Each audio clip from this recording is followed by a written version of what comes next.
Chapter 12, Number 3. A communication satellite with a mass of 520 kilograms is in a circular orbit about the Earth. The radius of the orbit is 35,000 kilometers as measured from the center of the Earth. Calculate A, the weight of the satellite on the surface of the Earth, and B, the gravitational force exerted on the satellite by the Earth. So part A is easy. The weight of anything on the Earth is m times g. So it's 520 kilograms times 900.81 meters per second square, which is 5101.2 newtons, which, because we have only apparently 2 sig figs, is 5100 newtons.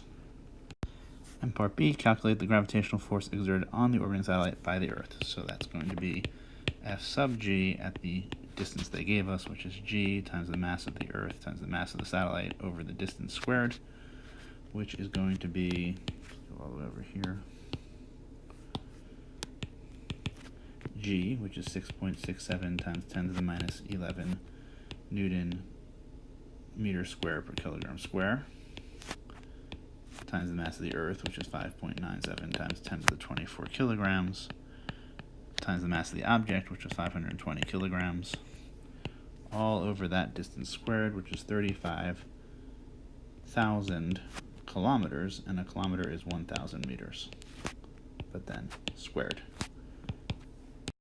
This turns out to be 169.0 newtons, which becomes 170 newtons, so a lot less.